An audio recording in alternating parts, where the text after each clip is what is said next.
This video is sponsored by Surfshark VPN. They're offering you 83% off with 3 extra months for free if you use the promo code Jack Howard, and I'll leave that link in the description. So I've come home for the first time in over a year, and just to top off a weird year, it's weird to come back to a place that you're so familiar with and have so much change. My family have got a new dog, a family dog. Her name's Macy. She's a rescue. She's 4. She's absolutely gorgeous, and I would die for her. Macy! There she is. There she is. Say hello to the people.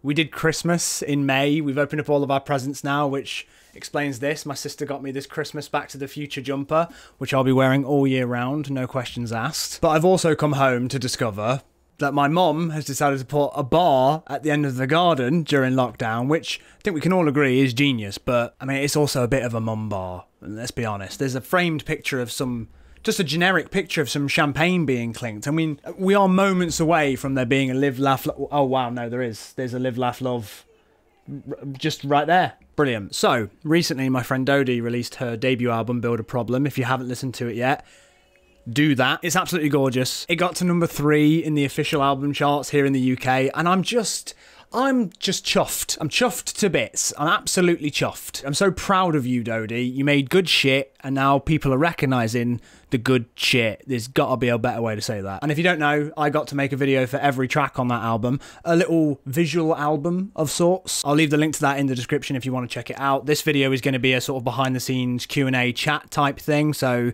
probably not going to make much sense if you don't watch them first. But do what you want. I'm not your real dad.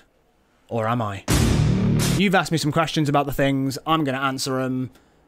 It's simple. Let's get on with it. When in the process was it decided that you would be directing the lyric videos? Had you heard the album in full and in sequence before you knew? Or did you know that you'd be directing it and then listen fully? How did that inform how you would create and direct the series? What a thoughtful question. Thank you. I'm not sure when in the process it was decided. I'd listened to the album because it had been delayed several times, so I'd heard it already, but I'm not sure when Dodie decided that I would do it. I think the original plan was that she was going to go to LA and film them out there. The same concept, it was going to be her in a car. That was entirely Dodie's idea, but then, you know, the situation, capital T, capital S. So then at some point she must have decided that I would be right to do it, and originally we were going to do it with just literally me and her. We were going to either use like a phone or her camera and just do these really simple versions of them. But as I was listening to the album, as my imagination tends to do, they just kind of grew, and I knew that they had to be simple,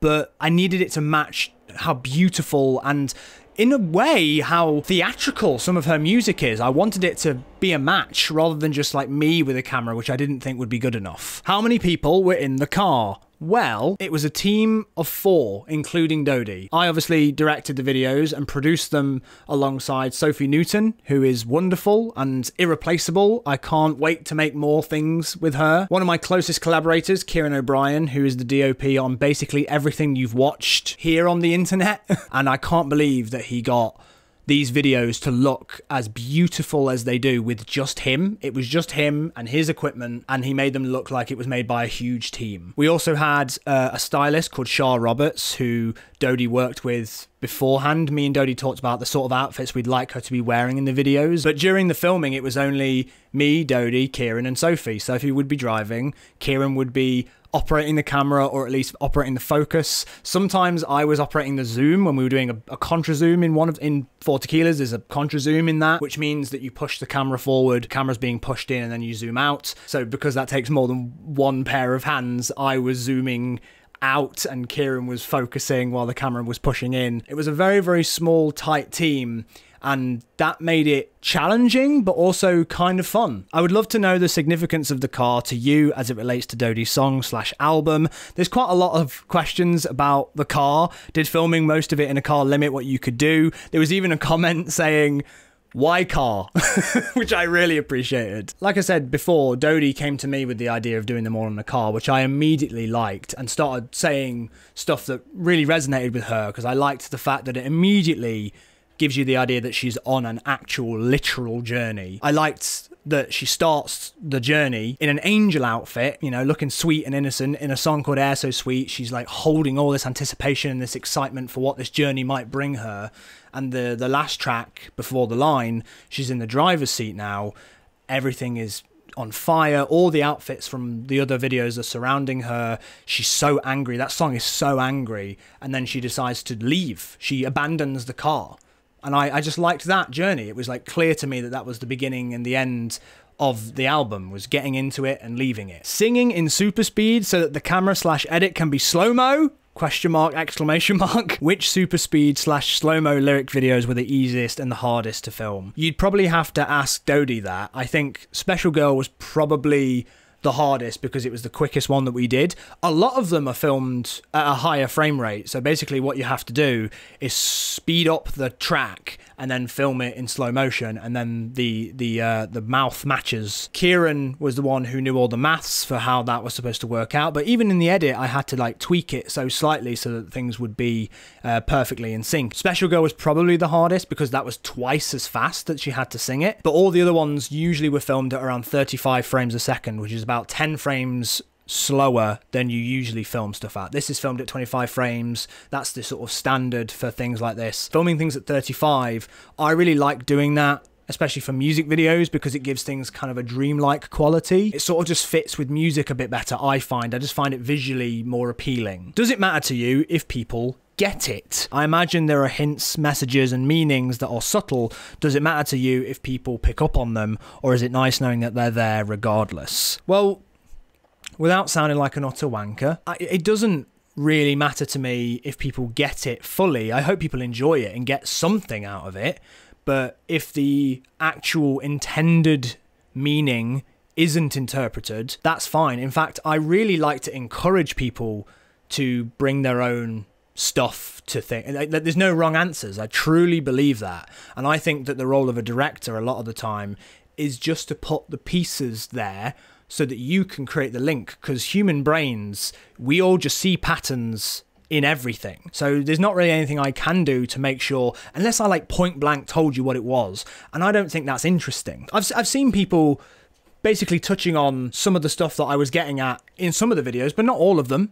And then I'm seeing completely different interpretations to what I intended. Both of them are valid. They are equal to each other. I don't have the right answer just because I made them. Does knowing the artist in a personal way make it easier or harder to work your way through the videos? In our case, I think it was easy. It wasn't without its challenges, obviously. We didn't agree on everything all the time, but Dodie really allowed me space to figure out certain ideas that she wasn't immediately on board with. For example, with Sorry, quite quickly I came up with the idea of it going in reverse, because, you know, have you seen Tenet? I'm joking. My initial idea for it was that I'd gone too far. I wanted it to be more literal, that she was an assassin or there'd be an actual murder weapon. Even on set, we had a big knife. It was going to be that she, on one of the drops of the song, she was going to reveal that she had a weapon, but it just looked a bit silly, and I couldn't see that until it was literally in front of me. But Dodie was trying to tell me the entire time, I don't know if this is going to work, and I was like, let's try it. But luckily, obviously, blood on hands, that's metaphor enough, Jack. We don't need actual weapon. Dodie did a fantastic performance when she was crying. Very realistic. What was it like for you and for her to film those more difficult scenes? Dodie had to cry quite a lot during these, and some were easier than others, because although crying is crying, there are different emotions that go along with it, and the songs are very much about different things. When, for example, that was one take. We only did that once. Dodie was sat in that moment for a little while we were setting up. It was quite a difficult thing to set up with the projector and getting things right and finding the right angle. And she just sat in that moment, and then we were ready. We did one take, and she did that very beautiful, very delicate performance. I thanked her and said that was it, and that's how we wrapped the first day of shooting, was after finishing that song. And she was like, what do you mean, thank you for giving me that performance? Like, it's easy. Like, I'm just watching myself and crying, and there's nothing hard about that. Don't worry about it. And then when it came to Sorry, and the song is much more about regret, realizing there are parts of yourself that you don't really like that exist, you know, stuff that we all wrestle with. And that's a harder thing to access and to expose, especially on camera. It's very, very vulnerable. And so that took a long time, and actually that's how we finished the second day, I think, second or third day. But we had to take a lot of time. Sophie and Kieran had to leave the car for a little bit so that me and Dodie could sit together and talk about all this sort of stuff. And I felt mean. I wasn't mean to her, but I had to keep her in this horrible, dark mindset to get this performance out of her. And if you watch Sorry, like, she looks exhausted. She looks so drained.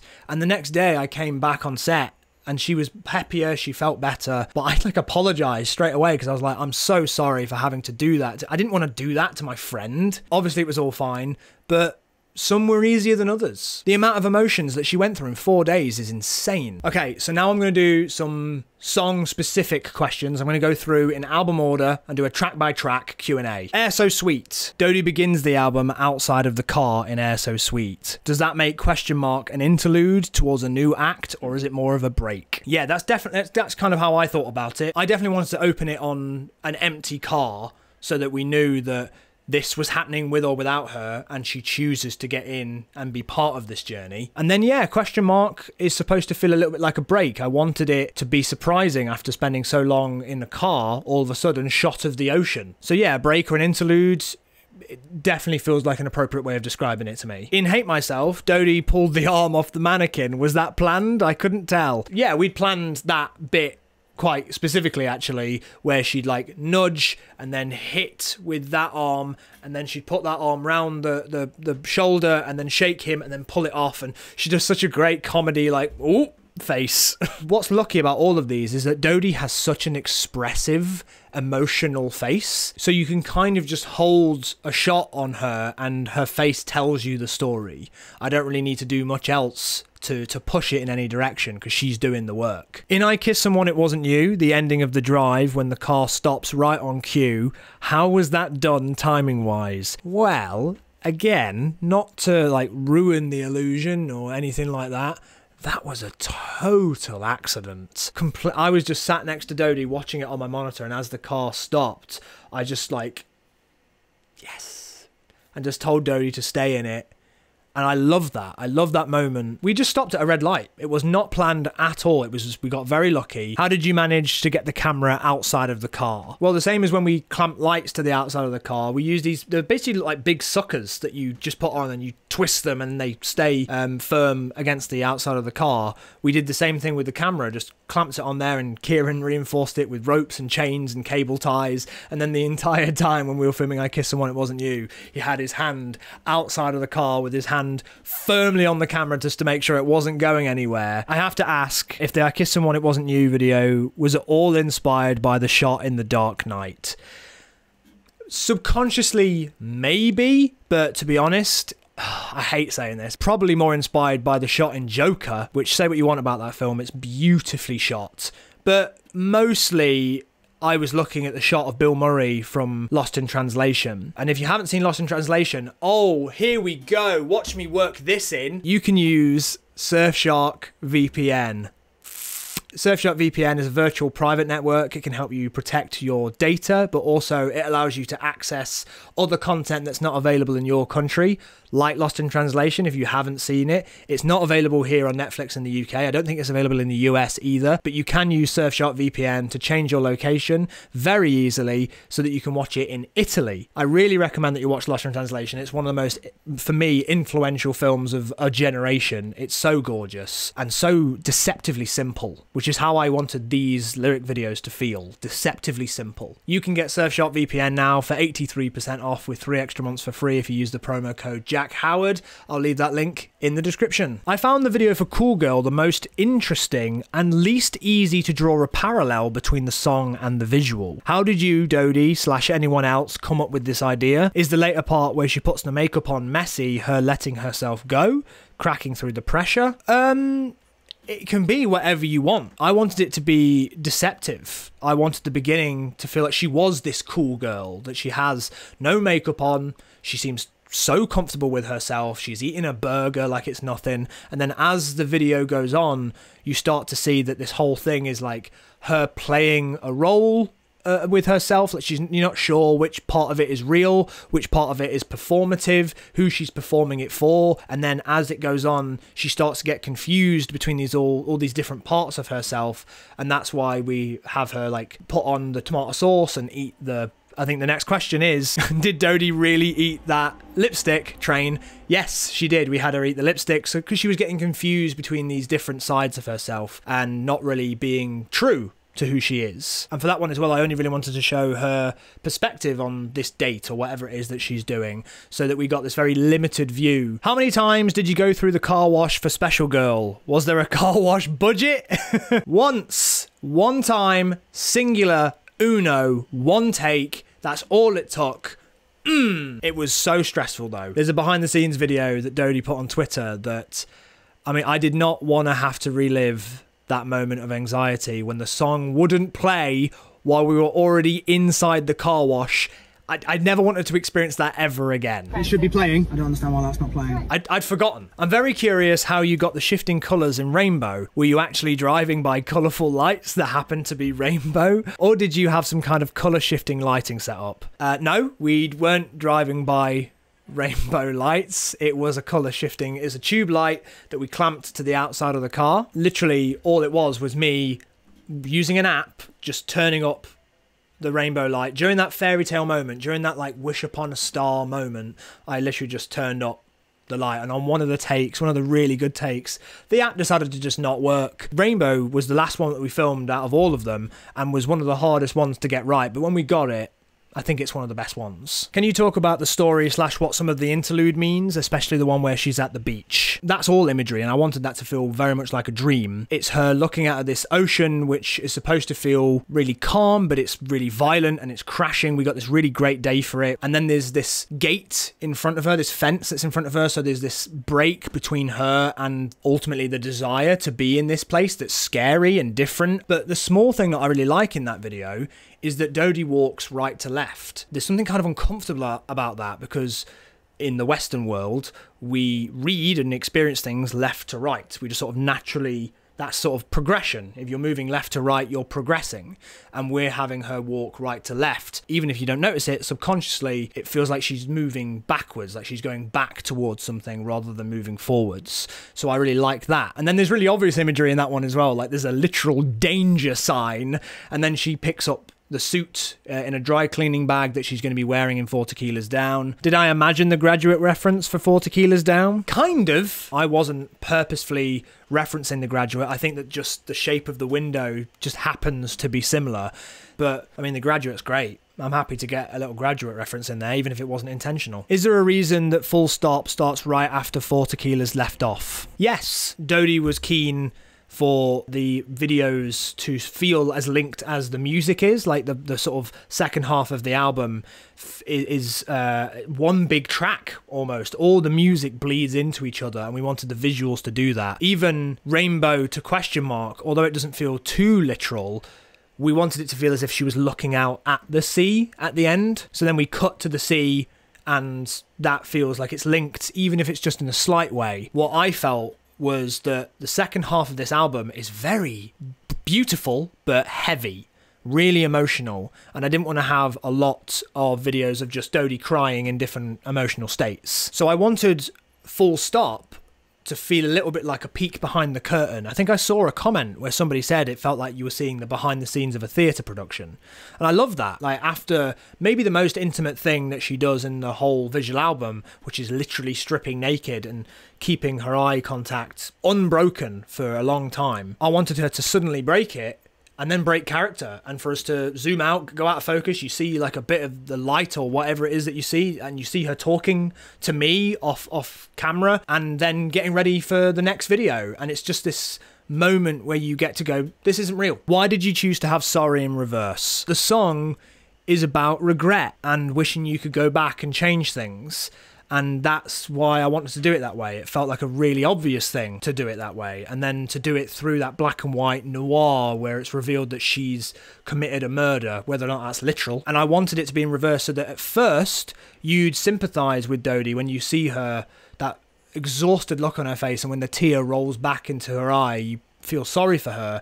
And then as the video plays out, obviously in reverse, it's revealed that she committed a horrible act. So you start to question, oh, hang on, am I on her side? How did you do the effect in When, where Dodie's home videos play in the background? That was simple and very complicated at the same time. We filmed it in Sophie's parents' garage, which they let us use for the afternoon, which was very kind of them. We set up a projector in a very specific place. Producer Sophie had to literally, it was like balanced on top of a bookshelf or something, and she had to hold it in a very specific, like it had to be pointed down, but not too down. It was playing just on a white sheet, and Kieran found a very specific angle where you could just miss the edges of the frame. I was playing the video in front of Dodie so that she could watch it whilst it was happening beside her, and I wanted that to feel like, because she's in the passenger seat, that she wasn't ever really present for her life, and it was just passing her by, and she was grown up before she and us even realised. There's a moment in that video where you're like, oh, she's grown up now, and I think you don't even recognise that it's happened. I also wanted it to keep it out of focus the entire time. I wanted it to feel like there were these blurred memories that we weren't getting the full impression of. And the initial idea for that as well was Hazel Hayes. We were struggling to figure out what to do for that one, and she came up with an absolute banger of an idea. I'd be interested to hear more about the process of collecting and putting together the home video footage of Dodie growing up in When. Well, that was all Dodie. She went through all of that herself and made the video, and she sent it to me the night before we were going to film it. I had a few notes, but ultimately I was like, well, that's it. You've made the music video. And I knew it was going to work. Was the smoke in the car in Before the Line real or special effects? It was completely real. Sophie had a smoke machine that she had to go home and get, because Before the Line was supposed to be very different. It was supposed to be a much more complicated idea. I can't really remember what it was, but it was just too complicated for such a small team. So we ended up kind of improvising this new idea on the go. I was sat down in front of the car, in front of the lighting like thing, so I could turn the light on and off on the beats of the song, which I knew well enough to know when to do it on those specific moments. That's the technical musical term. And I was telling Sophie, like, smoke machine, Kieran, move round. And I was doing the light, and Dodie brilliantly was staying completely in character. I was like, get out the car! Like, it was completely improvised whilst we were making it, but it just ended up working really, really well. And I think that's a great lesson. Sometimes the thing that you want it to be, it ain't gonna happen. And so just let it be whatever it can be. And you actually might end up with, me and Dodie agree, it's one of the best ones out of the 12. Right. Okay. Thank you so much for all your questions. I really appreciate you engaging so much with this. If there's something else you'd like me to talk about that I haven't mentioned, please get in touch with me on Twitter or Instagram. I'll happily talk about this until the cows come home. Oh, there they are now. I didn't know we had so many cows. Ben, I want you to put in loads of cow sound effects, because that will be hilarious. Thank you for watching this video. Again, remember this video was sponsored by Surfshark VPN, and they're offering you 83% off with 3 extra months for free if you use the promo code Jack Howard. That will be the link in the description. And also, if you want to watch the playlist of videos for Build a Problem, that will be in the description as well. I'll see you soon. I can't say get the hell out of my room. This isn't my room. Bye. Yeah, I know, cows. All right.